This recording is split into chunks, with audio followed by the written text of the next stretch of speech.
한국이 계속해서 선진국에 가까울 것이라는 미국의 보고서가 나와 충격을 던져주고 있습니다. 특히 아시아 한중일 중에 한국의 가능성을 가장 높게 꼽고 있다는데 왜 이런 분석이 나왔나 궁금해지는데요. 아시아 상황은 현재 다 좋지 않습니다. 실제 유럽에서 중국의 전기차 관세를 이번 달 47% 부과하기로 했으며, 이는 중국의 전기차 수출 절반 이상이 줄어들어 중국은 초비상 사태에 걸린 국면이기도 합니다. 일본은 엔저로 경제 위기론이 불붙고 있으며 한국 역시 그리 좋은 상황은 아닙니다. 특히 저출산 문제 등을 비롯해서 한국의 경제 규모는 2050년까지 전세계 15위로 쪼그라들 걸로 보입니다. 그럼에도 불구하고 미 주요 경제 매체에서는 오히려 한국의 선진국 지수가 치솟는다는데 그 이유에 대해서 총정리해보도록 하겠습니다. 우선 유럽 등 서방에서는 아시아에서는 한국에 대한 인식 자체가 그리 대단하지는 않은 모습이었습니다. 한국 주변에 중국이나 일본 등 경제 규모 등에서 세계적인 국가들이 존재하기 때문이기도 했으며, 원래 유럽 등에서는 아시아에 대해 일본을 제외하고는 후진적 이미지를 가지고 있었던 게 사실이기도 했습니다. 이는 지난 G7 한국 가입을 놓고 유럽 측의 태도를 보면 알 수 있는데, 당시 미국의 도널드 트럼프 대통령은 구시대의 유산인 G7을 이제 폭을 넓혀서 G9 혹은 G11으로 확대해야 한다는 주장을 제기했습니다. 그 가운데 한국과 외교 관계가 좋지 않으며 원래부터 G7은 아시아에서 유일하게 한 국가라고 고집한 일본은 한국의 G7 입성을 미국에 강력하게 반대했으며, 미국도 이를 수용했던 것으로 보입니다. 하지만 한국에서도 원래 일본의 방해로 이것이 쉽지 않은 것은 잘 알고 있는 문제라고 이야기했지만, 정작 다른 유럽 국가에서도 그렇다고 한국에 대해 트럼프 대통령처럼 가입을 환영한 것은 아닙니다. 유럽의 제1 경제 대국이라는 독일은 아직 G7 확대가 필요한 시점은 아니라고 의견을 피력했습니다. 그러다 보니 다양한 서방 및 일본 등 선진국들은 물론 최근 한국이 여러가지 성과를 내며 눈부신 활약은 했지만, 그래도 G7은 물론이고 아직은 유럽 국가들과 대등한 수준은 아닐 것이라는 분위기가 흘렀습니다. 그런데 우선 한국에 대한 놀라운 변화가 두 가지 생겼는데, 첫 번째는 한국이 선진국으로 정식 인정받은 것이며, 두 번째는 한국이 유럽 등 서방 강대국을 모두 제끼고 5위에 랭크되어버린 분야가 생긴 것입니다. 특히 한국의 5위 진입권이 향후 수십 년에서 100년까지 그대로 유지될 수 있다는 의견이 나오게 되면서 수많은 국가들이 자존심이 상하게 되는 사태가 발생했고, 한국은 반대로 그 위상이 확인된 것입니다. 유엔 개발회의는 자신들이 설립한 1967년 이래 개발도상국이 처음으로 선진국이 되었다고 했으며, 게다가 이 중에 전쟁에 난 국가에서는 더더욱 한국과 같은 케이스는 존재하지도 않는다는 것이었습니다. 애초에 강대국도 아니고 개도국 수준에서 전쟁이 난 국가가 선진국이 되는 건 불가능하다는 것이었습니다. 물론 일각에서는 한국의 무역 규모가 10위 정도인데 선진국은 포함되는 게 당연하다고 얘기합니다만, 어떤 국가가 공식 선진국에 포함되는 것은 단순히 무역 경제 규모만을 따지는 게 아니기 때문입니다. 일각에서는 한국이 실제 신경 쓸 범위가 많아졌다고 합니다. 한국이 경제는 물론이고 국방까지 빠지는 분야가 없는데, 특히 최근 러시아 전쟁으로 인해서 선진국의 척도로 국방력도 대거 반영되고 있다는 의견도 나오며, 한국도 언젠가는 전쟁에 있어 파병을 해야 하는 의무를 강요받을 수도 있다는 것입니다. 어찌 보면 선진국에 포함시킨 것이 위상을 인정받는다는 것은 좋지만 의무도 동시에 지워진다는 것이죠. 그러나 한국은 북한과 휴전 상태이기 때문에 이러한 맥락에서 적절한 외교를 이어가야 할 것입니다. 한편 정작 유럽 등 선진국 연합들이 놀란 것은 다음에서 발표된 한국의 순위라고 할 수 있습니다. 국제기구 유네스코 통계국은 국가별 R&D에 대한 지출 규모를 매년 발표하고 있습니다. 유네스코는 국가별로 진행하고 있는 각종 연구개발에 관한 규모를 조사하는 것은 매우 큰 의미가 있는데, 특히 최근 들어 SGDS라는 지속 가능한 개발 목표의 일환으로 친환경 등의 개발이 더욱 강조되었고, 미래 사회를 맞는 시점에서 각국의 노력이 매우 중요함을 알리고 더욱 독려한다는 것입니다. 유네스코는 2021년 기준 상위 10개국 국가가 전체 R&D의 80%를 차지하고 있다고 밝혔는데요.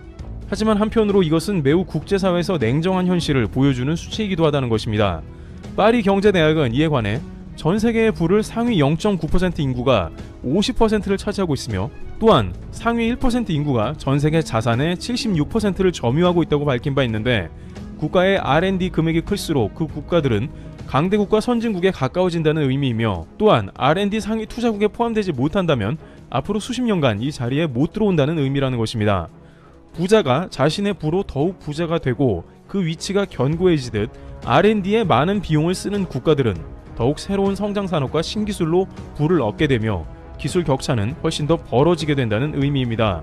이 순위는 수십 년에서 100년 이상 변하지 않을 수 있고, 후진국은 선진국이 될 가능성이 지극히 낮아지는 것이죠. 그런데 2018년에 발표된 유네스코의 자료는 많은 유럽 선진국들을 크게 놀라게 했는데요. 바로 한국은 전체 국가 중 R&D 지출이 무려 5위에 랭크되는 믿을 수 없는 수치를 기록한 것입니다. 한국이 총 790억 달러를 R&D에 지출했는데 이는 프랑스와 영국 등 전통적 유럽 선진국을 앞질렀고 한국 앞에 있는 국가로는 미국, 독일, 중국, 일본만 존재해 한국이 R&D 탑5가 된 상황인 것입니다.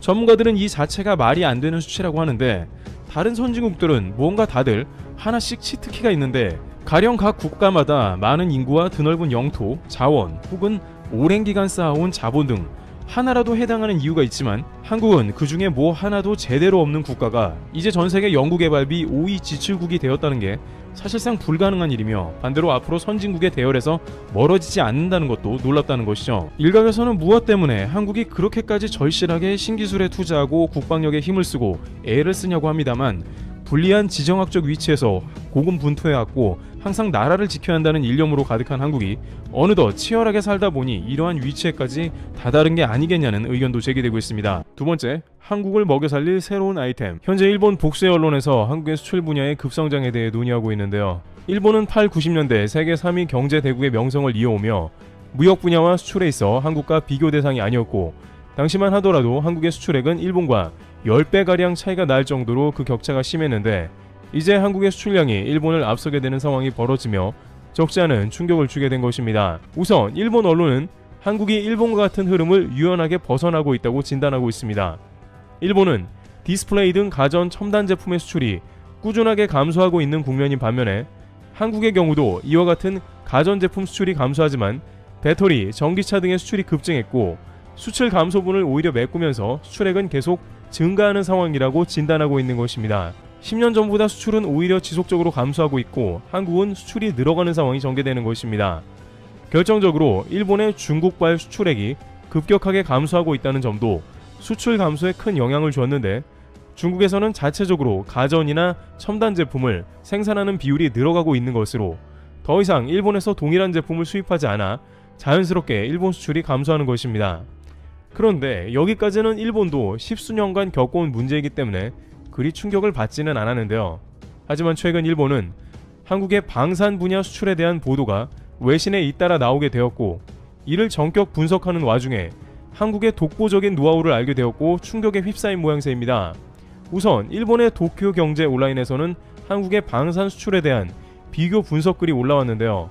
매체는 한국의 방산 수출액이 지난 5년간 거의 100% 증가했다고 놀라움을 표현하고 있습니다. 그러면서도 놀랍게도 한국은 일본이 속해 있는 쿼드의 절반의 무기를 공급하고 있다고 하는데 실제 쿼드 국가 중 미국과 일본을 제외하고 남아있는 호주와 인도에 한국의 K9이 팔리고 있습니다. 한국에서는 쿼드 절반의 무기를 공급하고 있다. 이런 생각까지는 굳이 안 했는데 일본 입장에서는 자신들이 미국과의 최고 군사 안보기구에 가입된 쿼드의 이러한 행보가 적지 않은 충격이었던 것입니다. 매체는 한국의 방위산업의 기세는 호주와 30대를 계약했고 약 9천억 원의 규모라고 하며 여기에는 K-10 탄약 운반 장갑차 15대도 포함되며 앞으로 또 다른 방산 수출을 계획한다는 것입니다. 그러면서 호주는 일본과 잠수함 계약도 거절하는 등 까다로운 국가이나 한국은 주저없이 택했다고 전합니다. 그리고 인도에서는 이미 K9 자주포 100대를 구입하고 200대를 추가 도입 예정이라면서 중국과 파키스탄 국경을 견제하는데 한국의 자주포가 매우 적절하게 활용된다고 말합니다. 또한 인도가 올해 초 자주포 200문을 추가 주문한 것은 성능과 AES에서도 만족도가 크기 때문이라면서 보통 방산 분야에서 제품을 팔아놓고 나몰라라 하는 경우가 많으며 이는 미국도 마찬가지이기 때문에 소위 방산 국가들은 자신들이 좋은 무기를 가진 경우 갑질하는 경우가 많아 골칫거리였지만 한국은 무기 판매 이후에도 지속적인 애프터 서비스를 통해 고객 국가들이 크게 만족하는 상황이란 것이죠.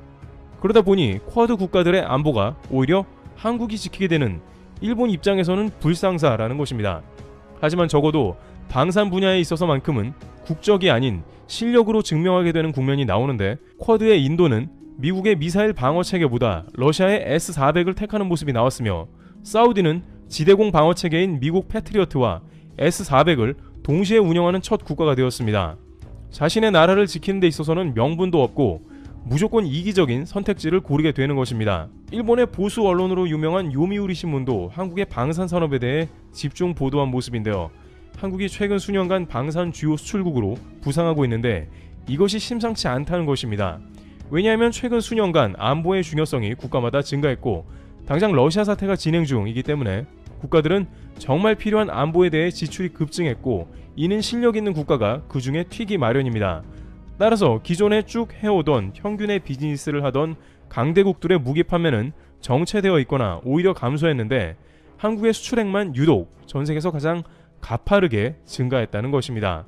그들은 최근 한국의 정부와 민간 기업이 하나가 되어 나토 국가들을 한국으로 초대하고 있다고 하면서 한화 디펜스에 노르웨이, 핀란드, 에스토니아 등의 군사 관계자들이 K9 자주포를 시찰했으며 이들은 대부분 신규 고객이 아닌 기존 고객으로 아무래도 추가 주문을 할 요량으로 보인다는 것입니다. 일본이 더욱 놀란 것은 한국 방산 시장이 여기서 끝나지 않고 이제 시작이라는 조짐인데요. 스톡홀름 국제평화연구소에 따르면 한국은 2021년까지 2.8%의 방산 수출 점유액으로 전 세계에서 8위를 기록 중인데 한국은 한국보다 앞서 있는 이탈리아와 영국, 독일 등의 G7 소속의 선진 3개국을 머지않아 따라잡고 5위권에 올라설 것으로 추측된다는 점입니다. 왜냐하면 다른 나라의 방산 수출액 증가는 많아야 10% 내외 정도이거나 감소하고 있는 반면에 한국은 3위 10위 국가 중에 유일하게 수출액 수가 177%가량 증가한 국가로 알려졌기 때문입니다. 그런 결과 한국에서는 밀려드는 방산품 요청으로 라인을 증설할지 고민하고 있는 모양새라는 것이죠. 일본에서는 한국의 이러한 상승세가 최근 수년간 방위비 증가 액수와도 관련이 있다고 보고 있습니다. 한국은 방위비를 이제 50조 원가량 늘려가고 있고 방위비에서도 일본을 앞지르려는 추세가 나옵니다. 한국에서 방산물자가 엄청나게 생산되고 있으니 한국 정부는 이를 구매해 자주 국방을 실현하고 방산품 수출까지 동시에 이루어지는 그야말로 미국식의 방산 비즈니스 대국이 되어가고 있다는 것입니다. 무엇보다도 일본 측에서 뼈아파하는 것은 한국이 새로운 경제 발전의 동력을 찾아간다는 점입니다. 일본의 경제석학 노구치 유키오 교수는 한국은 일본과는 달리 경직되지 않고 유연하게 발전한다며 일본은 과거의 영광에서 벗어나지 못하고 쇠락하나 한국은 한 분야가 추월당하고 무너지기 시작하면 전혀 상상하지 못한 방산과 같은 분야에서 새롭게 돌파구를 찾는 저력에 두려움을 느낄 정도란 것입니다. 이와 같이 현재 일본에서는 한국의 방산 수출의 급부상에 대해 상세한 보도를 이어가고 있습니다. 하지만 한국에서는 오히려 자만하지 않고 신중하게 방산 수출 분야도 검토하며 자주 국방에 힘쓰고 있습니다. 트래블튜브였습니다. 감사합니다.